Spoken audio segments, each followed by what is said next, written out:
সম্মানিত ভিউয়ার্স, আসসালামু আলাইকুম। যে যেখান থেকে ভিডিওটা দেখতেছেন, আজকে সম্পূর্ণ ভিডিওটা দেখবেন।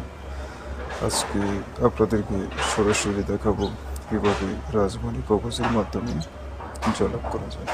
অনেকজনই রাজবাড়ি কবচের সম্বন্ধে অনেকজনে জিজ্ঞেস করেন, তো অনেকজনে ভিডিও বলে দেওয়ার জন্য তাই দিলাম আপনাদেরকে। তো সবসময় ভিডিও দিতে পারি না, হয়তো সপ্তাহের আগে মাথায় একটা ভিডিও দিতে পারি, কাজকামের জন্য দিতে পারি না। তো এখন আমি দেখাবো এই কবচটা, আমি চেক করবো যে কবচটা কীরকম, এটা ক্ষমতা কীরকম, একটা কাজ এটা নিজেরাও দেখতে পারবে। কেননা দেখেন, আমি দেখিতেছি আপনাদেরকে। তো যারা নতুন আছেন চ্যানেলটা সাবস্ক্রাইব করে রাখবেন, আর তাহলে যদি বিষয়ে যদি কোনো কাজ করাতে চান করাতে পারবেন। তো এবার আমি সাবল দিয়ে নিতেছি, শুধু কবচটা চেক করার জন্য। বেশি বড় বানাবো না ভিডিওটা, সম্পূর্ণ ভিডিওটা দেখবেন। তো এবার ধরেন একটা পাতি চেতেছি 7 ফোঁটা, দেখা যাক আসে কিনা। 7 ফোঁটা,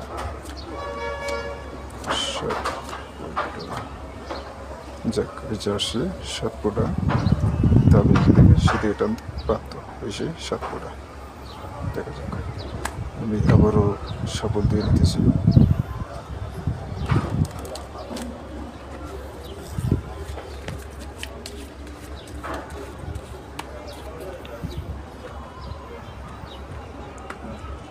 এইবার পাতি যেতেছি বেডি, লক্ষ্য রাখবেন বেডির দিকে। দেখুন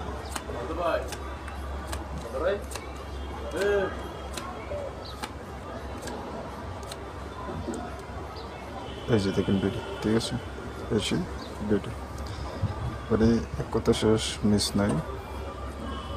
তো আমি আবারও সাবল দিয়ে নিতেছি।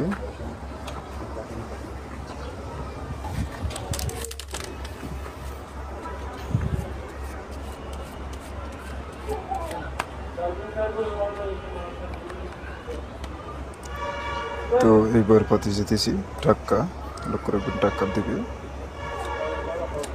টাক্কা এই যে দেখেন চুলে পাতি এসে টাক্কা, ঠিক আছে। এবার যেদিকে সেদিকে টানতে বাধ্য। আমি আবার সাবল দিয়ে নিতেছি, শুধু আপনাদের দেখানোর সত্যি ভিডিওটা। অনেকজনে কমেন্টও জানায়, যারা নতুন আছেন তারা চ্যানেলটা সাবস্ক্রাইব করে রাখবেন, যদি ভালো লাগে একটা লাইক দেবেন। তো এবার প্রতি চেতেছি বেবি, লক্ষ্য রাখবেন বেডির দিকে। পাতি হচ্ছে বেবি,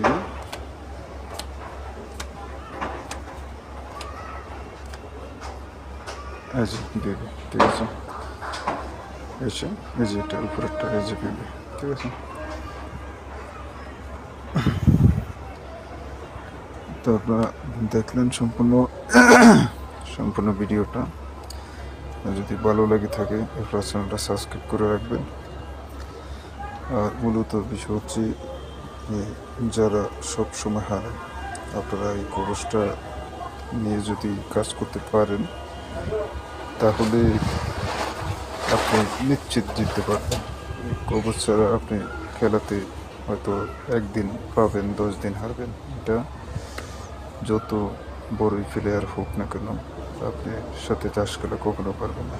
আপনি আমার চ্যানেলে এমন কিছু মন্ত্র আছে যেগুলো আপনার 3 বার মন্ত্র প্রয়োগ করার পরে আপনি যে কোনো প্লেয়ারকে ঘায়েল করতে পারবেন, বা একটা চাষের উপরে যে মন্ত্রটা পড়ার সাথে সাথে আপনি যে কোনো কাঠ আপনার নাম ধরে ডাকলে শিকারটা আসবে। কেননা একটা মন্ত্র পান প্রতিষ্ঠা করে আপনি কাজ করতে হবে সঠিকভাবে, জানা লাগবে ভেদবিদ্যা। এই যে কবচটা, এটারও একটা ভেদবিদ্যা আছে, যেটা অন্য মন্ত্রশক্তি লাগে না, এটা একটা নকশার দ্বারা কাজ হয়।